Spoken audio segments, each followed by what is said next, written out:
అందరికీ తెలుసు December 5th రావాల్సిన సినిమా 12th వచ్చింది. సో వాళ్ళు అనుకుంటే ముందరే కేసు వేయించి ఎప్పుడో ఆపుండొచ్చు, బట్ కరెక్ట్గా లాస్ట్ మినిట్లో వచ్చి ఆపుతారు. సో దీని గురించి మీకు తెలుస్తుంది ఎంత యూనిటీ లేకుండా ఉంది వరల్డ్ అనేది. సో అది we have to get everything right. అది చాలా అది మనం అని గుట్టుగా ఎవరు ఇంత స్ట్రాంగ్గా లేరు. అందరూ ఎవ్రీబడి ఈస్ లైక్ మందే, మనమే, నాదే, నేనే అని ఉంటున్నారు. అది కాదు, ఇది మనం అని వచ్చేటప్పుడే అన్నీ కలుస్తాయి, అన్నీ ఎవ్రీథింగ్ విల్ ఫామ్. మనం ఇది మనది అన్నప్పుడే it will have that shine. అందరూ పెరుగుతారు దాంట్లో, మనం అందరం పెరుగుతాం తప్ప, మనం అని చెప్పేటప్పుడు మనం పెరుగుతాం తప్ప మనం ఎప్పుడు తగ్గిపోం. సో అది చాలా ఇంపార్టెంట్. అందరూ ఛానల్ దొరికితే వెళ్ళి సలహాలు ఇస్తున్నారు తప్ప ప్రొడక్షన్ ఆఫీస్కి వచ్చి మాట్లాడితే ఇంకా వాళ్ళు ప్రొడ్యూసర్స్ వాళ్ళకి ఇంకా బలం వచ్చేది, చాలా బలం వచ్చేది. ఎందుకంటే ఎవరిని అడిగినా గోపి, రాము, కోటి గారు అంటే అందరూ చాలా మంచివాళ్ళండి, చాలా చాలా మంచివాళ్ళండి అంటారు. అప్పుడు ఎందుకు వాళ్ళ గురించి బయట తప్పుగా మాట్లాడాలి? వచ్చి ఆఫీస్కి రండి, కూర్చొని మాట్లాడి క్లోజ్ చేయండి.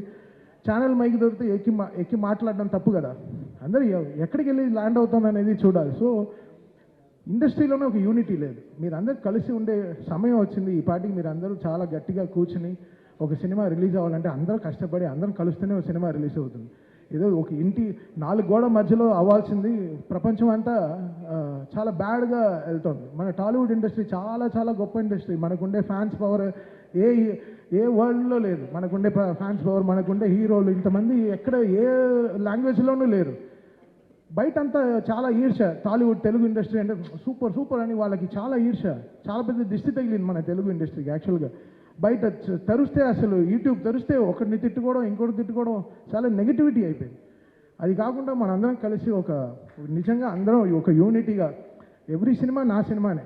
ఇప్పుడు రేపు ఏ సినిమా రిలీజ్ అయినా నన్ను ట్వీట్ ఏమంటే చేస్తాను. నా సినిమాని, నా ఇండస్ట్రీని నేను సపోర్ట్ చేయకపోతే ఎవరు సపోర్ట్ చేస్తారు? ఇది మనది అనే టైం వచ్చేసింది. ఇంకా అందరూ కలిసి చక్కగా మాట్లాడుకుని ఒక యూనిటీగా వెళ్ళాల్సిన టైం వచ్చింది. సో ఐ రిక్వెస్ట్ ఎవ్రీవన్, ఎవరికైనా దెబ్బ తగిలితే వెళ్ళి బ్యాండేడ్ వేయండి, దానికి వెళ్ళి బ్యాండ్లా వాయించకండి బయటికి వెళ్ళి.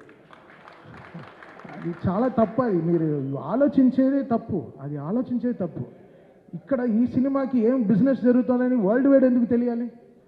అది ప్రొడ్యూసర్స్ వాళ్ళు కష్టపడి తెచ్చుకున్న సినిమా, వాళ్ళు గెలవాలని మేము అందరం అనుకున్న సినిమా ఎవడు ఆపుతాడు సినిమాని?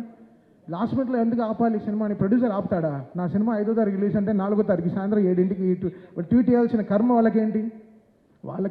వాళ్ళు ఎంత కుమిలిపోయి ఉంటారు ఆఫీసులో కూర్చుని. వాళ్ళు ఎవరిని ఆలోచించారా? వాళ్ళకి ఒక ఫ్యామిలీ ఉంది, వాళ్ళకంటూ ఒక మనుషులు ఉన్నారు, వాళ్ళు నమ్మి పిల్లలు ఉన్నారు. ఎవరైనా ఆలోచించారా? ఏం ఆలోచించడం లేదు. జస్ట్ అలా చేసడం అంతే, మాట్లాడడం తప్పుగా. ఎవడు చేస్తాడు తప్పు? ఎవడు తప్పు చేయడు. భయం, అందరికీ భయం ఉంటుంది. సో మీరందరూ ఒకసారి ఆలోచించి చేయండి ఏ విషయమైనా సరే. అది చాలా ఇంపార్టెంట్. ఊరికే జరగదు కొన్ని విషయాలు. బట్ ఏమున్నా ఇది ఎప్పుడొచ్చినా మేమైతే ధైర్యంగా ఉన్నాం. ఎప్పుడొచ్చినా ఈ సినిమా బాక్సులు బద్దలవుతాయి, స్పీకర్లు పేలుతాయి, కాల్తాయని మాకు తెలుసు. సో మేము ధైర్యంగానే ఉన్నాం. బికాస్ మనం దేవుడిని నమ్ముకుని వెళ్ళాం. సో ఒకరోజు దర్శనం జరుగుతుంది, లేకపోతే 1 వీక్ తర్వాత జరుగుతుంది. ఈ 1 వీక్ తర్వాత మీకు అందరూ దొరికింది. ఈరోజు మీరందరూ చాలా దీన్ని పెద్దగా చాలా దీన్ని మీరు రెస్పెక్ట్ చేసి ఈ సినిమాని అందరూ ఈరోజు ఫ్యామిలీస్ అందరూ వెళ్తూ థియేటర్ చూస్తుంటే నాకు చాలా హ్యాపీ అనిపించింది. ఇది బికాస్ ఒకరు కష్టం కాదు. దీంట్లో ఒక సినిమా జరగాలంటే ఒక మినిమం 2000 మంది పనిచేస్తే కానీ ఒక సినిమా రిలీజ్ అవ్వదు. అది ల్యాబ్ నుంచి ఎవరో ఎంతో కష్టపడితే కానీ ఒక సినిమా రిలీజ్ అవ్వదు. ఇది ఒక మనిషిది కాదు, అందరూ ఇంత టెక్నీషియన్స్. నాతోనే 600 మంది పనిచేశారు ఈ సినిమాకి. 600 మంది ఓన్లీ మ్యూజిక్ డిపార్ట్మెంటే పనిచేసింది. సో ఇంకా కెమెరామెన్ డిపార్ట్మెంట్, ఇంకా ఆర్ట్ డిపార్ట్మెంట్, ఇంకా మేకప్ డిపార్ట్మెంట్ ఎంతమంది ఉంటారు? అందరికీ పాపం అందరూ సంపాదించారు కదా. అందరూ everybody made money, everybody wants to, వాళ్ళ సర్వైవింగే ఇదే కదా. సో అందరు కలిసి చేస్తేనే కదా సినిమా. సో మనం అనే టైం వచ్చేసింది. ఇంకా మీరందరూ మన ఇండస్ట్రీ పైన మళ్ళీ చెప్తున్నాను. నేను బయట అన్ని ఇండస్ట్రీలు తిరుగుతాను తప్ప అందరికీ తెలుగు ఇండస్ట్రీ అంటే వాళ్ళకి హాలీవుడ్ లెవెల్లో చూస్తున్నారు మన ఇండియాలో. సో మనందరం కలిసి ఇంకా గుట్టు చప్పుడుగా బయట ఎక్కువ ప్రాబ్లం అవుతే వెళ్ళి అడ్రస్ చేసి మనంగా ఈ సినిమాని మన సినిమాని మనం కాపాడుకునే టైం వచ్చేసింది. సో రేపు జనవరిలో ఎన్నో రిలీజ్లు వస్తున్నాయి. సో అందరికీ విజయవంతంగా సక్సెస్ రావాలి. 2025 ఈరోజు మాకు డాకుతో స్టార్ట్ అయింది, బాలయ్య గారితో జర్నీ ఈ ఇయర్, మళ్ళీ అఖండ 2తో ఫినిష్ అవుతుంది. Such a great journey. 5 సినిమాలు 5 బ్లాక్ బస్టర్స్ కొట్టాము. ఇప్పుడు ఆరోది కూడా స్టార్ట్ చేసాం గోపితో. అది ఇంకో బ్లాక్ బస్టర్ అవుతుంది, ఎందుకంటే అది కూడా వర్క్ అసలు సామాన్యమైన సినిమా కాదు, దానికి కూడా చాలా కష్టం ఉంది, వర్క్ ఉంది. అండ్ మనలో ఒక మనిషి నమ్మితే మనం నమ్మకం కదా ఇంపార్టెంట్. మళ్ళీ మళ్ళీ అదే చెప్తుంటే కష్టంగా ఉంది. మనం 300 మంది ఒక ఫ్లైట్లో వెళ్తాం, 2 పైలట్ నమ్మి, ఆ పైలట్ ఎవడో మనకు తెలియదు, ఇటు వెళ్ళి దింపుతాడని తెలుసు, అంతే ఎక్కేస్తాం. సో అలా మనకి నమ్మకం అనేది చాలా ఇంపార్టెంట్. ఒక పర్సన్ మనం నమ్మామంటే దాన్ని వాళ్ళని మనం చాలా జాగ్రత్తగా చూసుకోవాలి. అలా బోయపాటి గారు ఈ ట్రస్ట్ మీ కంప్లీట్లీ. తమన్ గారు ఇది సూపర్ సార్. ఇది ఆయన యాక్చువల్లీ చెప్పుంటే మొత్తం 14 రీల్స్లో 14 రీల్స్ వస్తాం, మొత్తం 9 రీల్లో 2 కరెక్షన్ 3 కరెక్షన్ చెప్పుంటారు.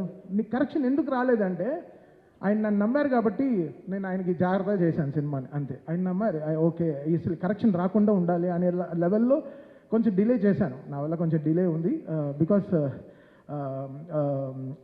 ఈ అర్థం చేసుకోవడం ఈ సినిమాని ఒక టైం పట్టింది. ఫస్ట్ అఖండా కూడా అదే జరిగింది.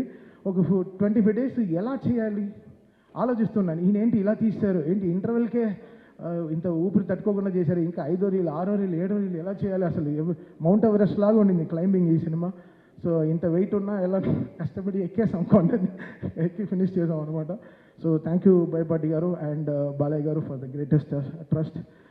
దూకుడి నుంచి నన్ను బాగా సపోర్ట్ చేసిన 14 రీల్స్ అండ్ ఓవర్సీస్ రిలీజ్ చేసిన మోక్ష మూవీస్. చాలా సైలెంట్గా ఉంటాడు శ్రీధర్, మా ఇద్దరికి అసలు పడనే పడదు, బట్ చాలా మంచివాడు. Thank you Sridhar, thank you so much. 9th reel గురించి మన ఇద్దరికి చిన్న గొడవలు ఉన్నాయి, చూసుకుందాం తర్వాత. And thanks for every one. ఈరోజు అందరూ ఈరోజు యునైట్ అయ్యాం, చాలా సంతోషంగా ఉంది ఈ సినిమా సక్సెస్ అయిందని చెప్పి. చాలా థ్యాంక్స్ అండ్ థ్యాంక్స్ టు